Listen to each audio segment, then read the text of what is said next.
अनिरुद्ध ने जड़ा अर्शी को तमाचा। अपनी बेटी झनक के लिए पिता अनिरुद्ध ने उठाई आवाज।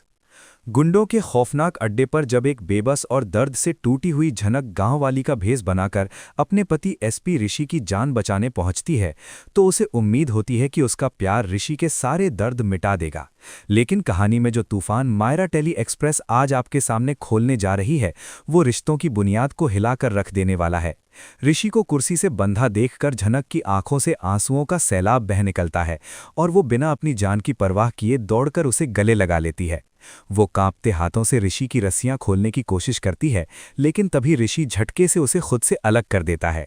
एक पल के लिए झनक के पैरों तले जमीन खिसक जाती है जब ऋषि उसे पूरी तरह से अनजान मानते हुए कहता है कि वो उससे दूर रहे और उसकी पत्नी अदिति को उसके पास ले आए, क्योंकि वो सिर्फ अदिति से प्यार करता है। एक पत्नी के लिए इससे बड़ा आघात कुछ नहीं हो सकता कि उसका पति, जिसके लिए वो मौत के मुंह में चली आई, वो अपनी असली पत्नी को भूलकर अपनी सौतेली साली यानी अदिति को अपनी पत्नी मान बैठा है। झनक वहां पत्थर की मूरत बनी खड़ी रह जाती है। उसके कानों में ऋषि के वो शब्द हथौरे की तरह बजते हैं जहां वो अदिति के लिए तड़प रहा है। झनक समझ नहीं पाती कि गुंडों की मार से ऋषि की याददाश्त सच में जा चुकी है या ये कोई बहुत गहरी साजिश है जिसका शिकार उसका सीधा साधा पति हो गया है।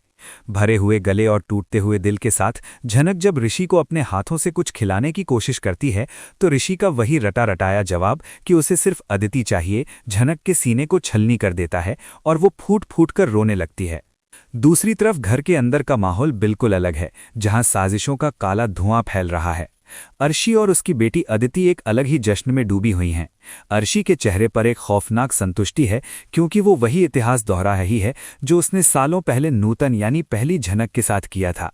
अर्शी कभी इस बात को बर्दाश्त नहीं कर पाई कि अनिरुद्ध की जिंदगी में नूतन की कोई अहमियत थी, और अब नूतन की बेटी झनक अर्शी की आंखों में उसी तरह चुभती है।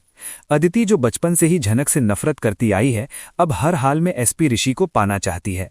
अदिति और अर्शी ने मिलकर एक ऐसा चक्रव्यूह रचा है जिसमें न सिर्फ ऋषि उलझ गया है, बल्कि झनक की पूरी जिंदगी तबाह होने की कगार पर पहुंच गई है। अदिति अपनी मां अर्शी को गले लगाकर अपनी जीत की खुशी मना रही है कि कैसे उसने ऋषि के दिमाग में ये बात डाल दी है कि वही उसकी असली पत्नी है। अर्शी अपनी बेटी का पूरा साथ दे रही है और उसे यकीन दिला रही है कि अब नूतन की मनहूस परछाई यानी झनक उनके रास्ते का कांटा नहीं बन पाएगी और ऋषि हमेशा के लिए अदिति का हो जाएगा। लेकिन इस माँ बेटी की जोड़ी को इस बात का जरा भी अंदाजा नहीं है कि उनके इन काले कारनामों की भनक अब उस इंसान को लगने वाली है जो झनक और अदिति दोनों का पिता है। अनिरुद्ध, जो अब तक इन सारी चालबाजियों से पूरी तरह से अनजान था, उसके दिल में एक अजीब सी बेचैनी घर करने लगी है। जब से ऋषि का अपहरण हुआ है और झनक गायब है, अनिरुद्ध की रातों की नींद उड़ चुकी है। उसे बार बार अपने अतीत की वो खौफनाक गलतियां याद आने लगी हैं जब उसने नूतन के साथ नाइंसाफी की थी। नूतन की मौत का बोझ आज भी अनिरुद्ध के सीने पर एक पत्थर की तरह रखा है और वो किसी भी कीमत पर अपनी बेटी झनक की जिंदगी को नूतन की तरह बर्बाद होते नहीं देख सकता। अनिरुद्ध जब हॉल से गुजर रहा होता है तो अचानक उसके कदम ठिठक जाते हैं। अर्शी के कमरे का दरवाज़ा आधा खुला है और अंदर से अर्शी और अदिति की फुसफुसाहट अनिरुद्ध के कानों में पड़ती है। अनिरुद्ध छुपकर उनकी बातें सुनने लगता है। अदिति अपनी माँ अर्शी से कह रही है कि गुंडों ने अपना काम बहुत सफाई से किया है और सिर पर लगी चोट की वजह से ऋषि अब पूरी तरह से झनक को भूल चुका है। अदिति ये भी कबूल करती है कि उसने उस मौके का फ़ायदा उठाकर ऋषि को यकीन दिला दिया है कि झनक नहीं बल्कि अदिति उसकी पत्नी है। अर्शी अपनी बेटी की इस चालाकी पर मुस्कुरा रही है और कह रही है कि बहुत जल्द वो झनक को इस घर से धक्के मारकर बाहर निकाल देगी और अनिरुद्ध को भनक तक नहीं लगेगी। ये सब सुनकर अनिरुद्ध के पैरों तले से जमीन खिसक जाती है। उसका खून खौलने लगता है। वो विश्वास नहीं कर पाता कि जिस औरत के साथ वो अपनी जिंदगी गुजार रहा है और जो बेटी उसके खून का हिस्सा है, वो दोनों मिलकर उसकी दूसरी बेटी झनक के खिलाफ इतनी नीच और घिनौनी साजिश रच सकती हैं। अनिरुद्ध के दिमाग में उन सारी घटनाओं के तार जुड़ने लगते हैं जो पिछले कुछ दिनों में हुई थी।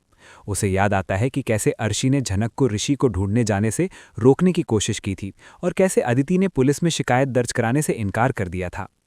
अनिरुद्ध का गुस्सा 7वें आसमान पर पहुंचने लगता है। उसके अंदर एक मजबूर और लाचार पिता नहीं बल्कि एक ऐसा खूंखार इंसान जाग उठता है जो अपनी बेटी के हक के लिए सारी दुनिया से लड़ने को तैयार है। वो नूतन को खो चुका है और अर्शी की वजह से उसने अपनी जिंदगी के कई साल पछतावे में गुजारे हैं, लेकिन अब वो झनक को नहीं खो सकता। अनिरुद्ध की मुट्ठियां कस जाती हैं और उसकी आंखों में एक ऐसी आग सुलगने लगती है जो आज अर्शी के सारे गुरूर को जलाकर राख कर देने वाली है। वो भारी कदमों से अर्शी के कमरे की तरफ बढ़ता है। दरवाजे को जोर से धक्का मारकर जब अनिरुद्ध कमरे के अंदर दाखिल होता है तो अर्शी और अदिति के चेहरे का रंग उड़ जाता है। अनिरुद्ध की लाल आंखें और उसके चेहरे का खौफनाक गुस्सा देखकर अर्शी के मुंह से एक शब्द नहीं निकलता। कमरे में एक पल के लिए शमशान जैसी शांति छा जाती है, जो आने वाले एक भयंकर तूफान का संकेत दे रही है। अनिरुद्ध बिना एक भी पल गंवाए अर्शी की तरफ बढ़ता है। कमरे में सन्नाटा पसरा होता है और अनिरुद्ध का कांपता हुआ हाथ हवा में उठता है। अगले ही पल एक जोरदार तमाचे की गूंज से पूरी दीवारें हिल जाती हैं और अर्शी अपना गाल पकड़कर जमीन पर गिर पड़ती है। अदिति अपनी मां को इस हालत में देखकर बुरी तरह सहम जाती है और डर के मारे पीछे खिसकने लगती है। अनिरुद्ध की आंखों से अंगारे बरस रहे हैं और उसकी दहाड़ से पूरा घर कांप उठता है। वो चीखते हुए अर्शी से कहता है कि सालों पहले उसने नूतन के साथ जो नाइंसाफी होने दी थी और जिस तरह अर्शी की साजिशों के आगे घुटने टेक दिए थे, वो कायरता वो दोबारा नहीं दोहराएगा। अनिरुद्ध साफ शब्दों में चेतावनी देता है कि नूतन की बेटी झनक लावारिस नहीं है, बल्कि उसका बाप आज भी जिंदा है, जो उसके हक के लिए किसी की भी जान ले सकता है। अदिति रोते हुए अपनी सफाई देने की कोशिश करती है, लेकिन अनिरुद्ध उसे खामोश करा देता है। वो अदिति को बेनकाब करते हुए कहता है कि एसपी ऋषि सिर्फ और सिर्फ झनक का पति है और अदिति की ये झूठी शादी की कहानी वो खुद ऋषि के सामने जाकर तहस नहस कर देगा। अनिरुद्ध कसम खाता है कि वो अर्शी और अदिति के इस काले घमंड को मिट्टी में मिला देगा और अपनी बेटी झनक का सुहाग उसे वापस दिलाकर ही दम लेगा। बिना एक पल और बर्बाद किए अनिरुद्ध उसी वक्त तेजी से घर से बाहर निकल पड़ता है, उस खौफनाक अड्डे की तरफ जहां झनक अपने ऋषि की याददाश्त वापस लाने के लिए खून के आंसू रो रही है। मायरा टेली एक्सप्रेस की इस एक्सक्लूसिव कहानी से ये पूरी तरह साफ हो गया है कि अब शो में एक पिता का वो भयंकर रूप सामने आने वाला है जो अपनी बेटी के लिए ढाल बनकर खड़ा होगा। अब ये देखना रोंगटे खड़े कर देने वाला होगा कि जब अनिरुद्ध गुंडों के अड्डे पर पहुंचेगा तो क्या वो ऋषि को अदिति के इस बुने हुए मायाजाल से बाहर निकाल पाएगा और झनक को उसका असली हक दिला पाएगा।